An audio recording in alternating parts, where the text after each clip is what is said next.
Battle of the Granicus that changed the course of history. The first battle that took place between the Macedonian army, led by Alexander the Great, and the Persian Empire that rooted the world was Battle of the Granicus. How did this battle, considered one of the most important battles in history and shaped world history, begin, and what happened during the battle?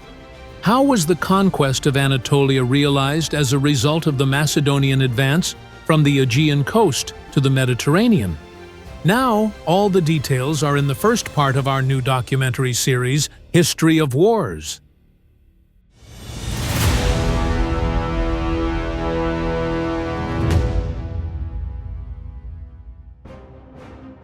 Alexander took the throne of the Macedonian kingdom in 336 BC when he was only 20 years old.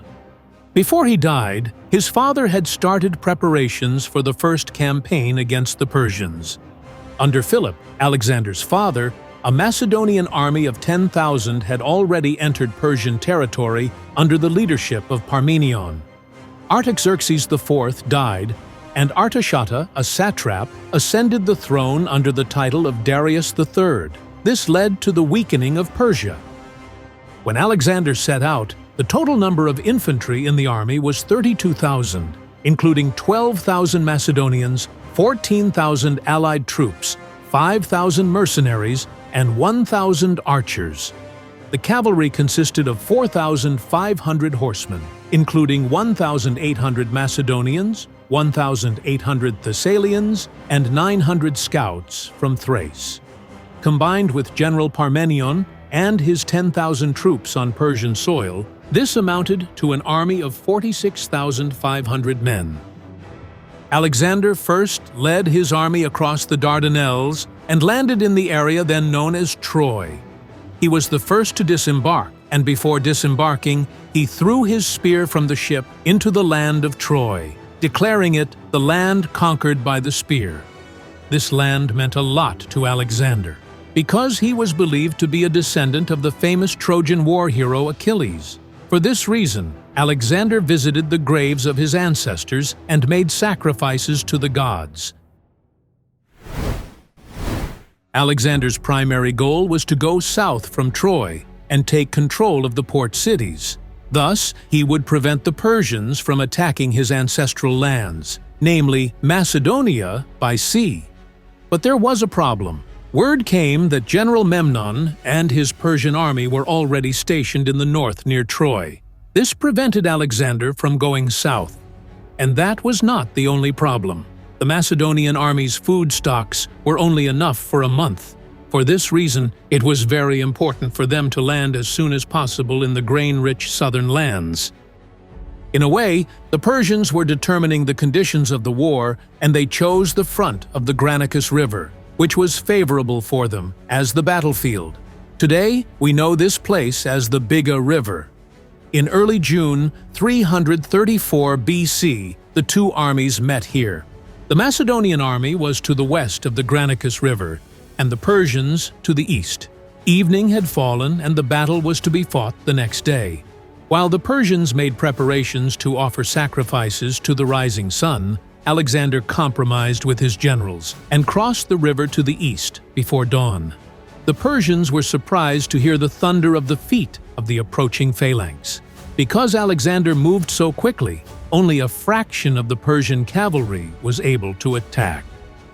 During the battle, Alexander himself is said to have led the army and killed the Persian general with his spear. The Persians, on the other hand, brought forward Greek soldiers they had hired as mercenaries, killing many of them. It was impossible to break through the Macedonian phalanx. Alexander managed to kill thousands of Persian and Greek soldiers with very few casualties. With the general killed, the Persians were forced to retreat. Thus, the Battle of Granicus was won, and Alexander's reputation improved. This meant that he could head south and face no resistance from the people in the cities he would conquer. After the battle, Alexander ordered his dead soldiers to be buried with their weapons and equipment. He personally cared for the wounded soldiers and allowed each one to tell his story. He granted tax exemptions to the families of the dead soldiers. Since the Battle of Granicus had lasted nearly 2 weeks, Alexander had food supplies for another 15 days. He also transported heavy loads by ship along the Aegean coast. In this way, he moved quickly with his army and continued to advance. The port cities of Smyrna and Ephesus were captured without any resistance. In this way, both the Persian supply by sea was cut off and attacks on the Macedonian coast were prevented. These conquests of Alexander were purely defensive moves. The biggest challenge for Alexander would be the conquest of Sardis, the capital of the Lydian satrapy and Persia's most important administrative center in the west. Because the city had a strong fortress surrounded by enormous walls, even without a large Persian military contingent, they were able to defend the fortress. However, since Alexander had captured all the fertile land, there would be no shortage of supplies, and since the enemy forces in the fortress were surrounded, there would be a great famine in Sardis. This advantageous situation allowed Alexander to take Sardis without resistance and to benefit from its great wealth. Meanwhile, the commander of Miletus announced that he would defend the city against Alexander. The Persian navy was also trying to deliver aid to Miletus by sea. However, the island of Lade, next to the city of Miletus, had already been captured by the Macedonian fleet. For this reason, the Persian fleet was able to reach the promontory of Mycale Mountain, which we know today as Delic Mountain. Alexander established his headquarters in the city of Priene, which was located on the opposite coast of Miletus. From here, he could watch the promontory of Mycale, the island of Lade and Miletus. In this predicament, the Persian fleet had to retreat to the island of Samos due to the shortage of water and supplies. Alexander then landed with ships in the city of Miletus.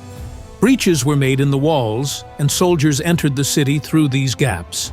Alexander managed to capture the city in a short time, which was guarded by Greek mercenaries. The Persians could do nothing but watch the capture of the city. Not even 4 weeks had passed since Alexander entered Anatolia and the first battle of the Granicus, and now most of the Aegean coast was under his control. With the conquest of Miletus and all the fertile land in Alexander's hands, there would be no shortage of supplies, and all the wealth in the cities would be Macedonian. Alexander's hand was much stronger to move further east.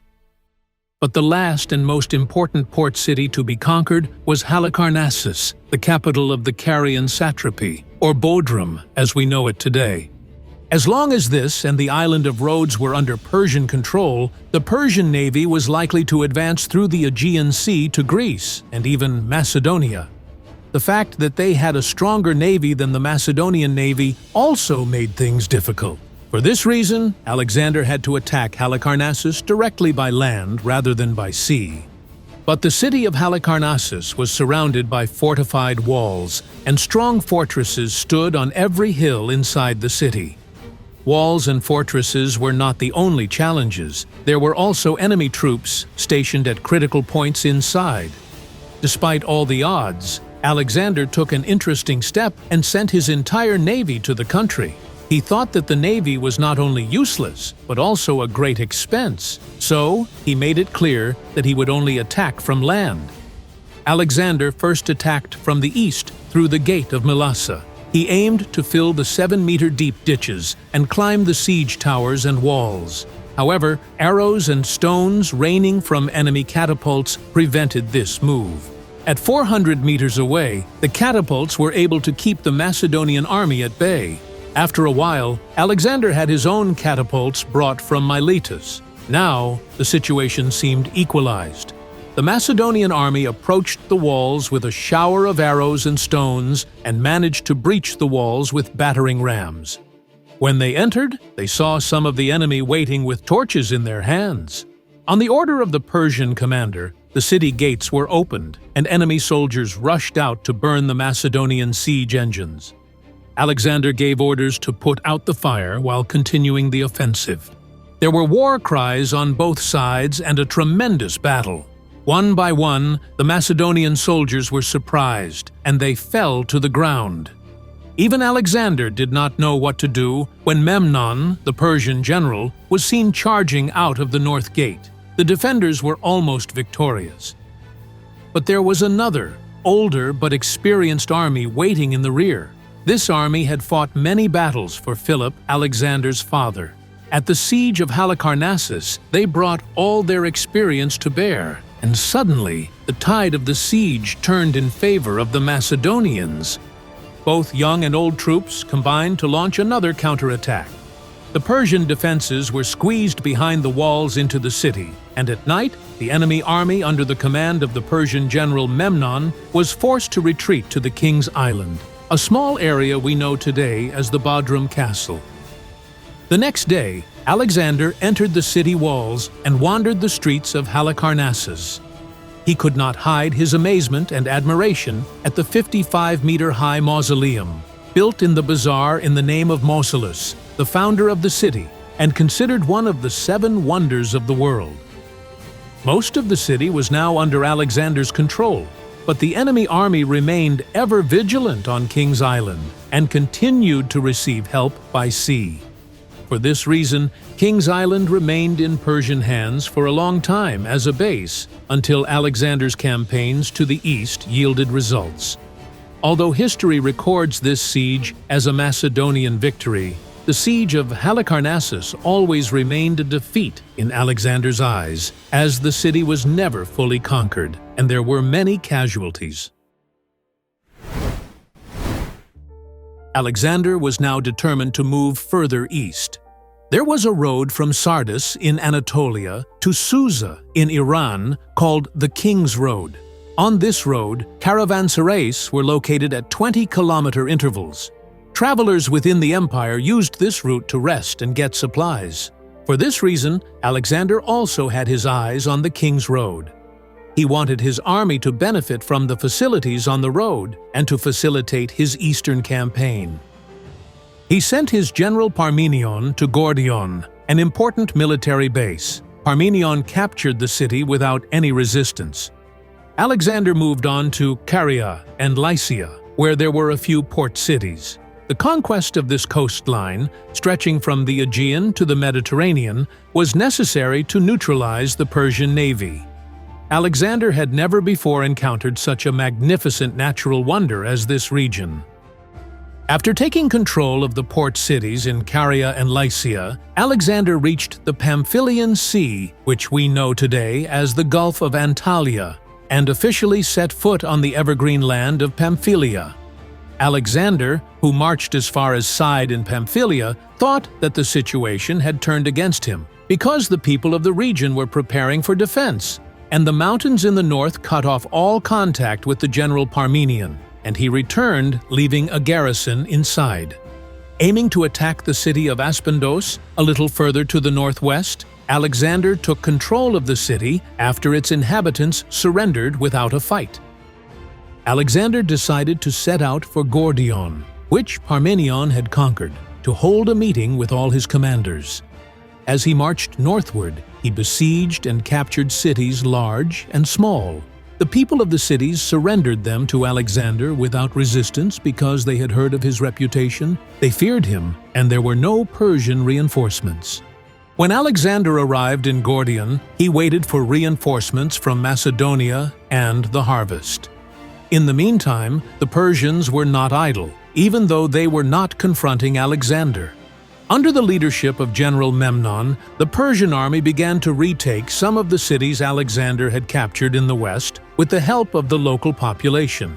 They could even prevent reinforcements coming from Macedonia. Meanwhile, in Gordion, Alexander was dealing with a prophecy that became legendary as the Gordian Knot. According to the prophecy, whoever could untie the intricate knot of an ox cart tied to the city temple would dominate all of Asia. Alexander set out to untie the knot in front of all the Macedonian soldiers and the Phrygians. If he could untie it, he would add to his glory and motivate his soldiers for the conquest of Asia, which was already his goal. But no matter how hard he tried, he could not untie the knot. Finally, he raised his sword, and with a single blow, he cut the knot in two. "Now the Gordian knot is untied," he declared to all those watching him, declaring that he had fulfilled the prophecy. On the other hand, General Memnon had convinced the Persian king Darius to fight a single great battle, but died of an illness. After that, the great confrontation between Alexander and Darius was to take place in the ancient city of Issos, located on the territory of today's Hatay. More detailed information about Alexander the Great and the Persians is available in the documentaries on my channel. You are all invited to my channel.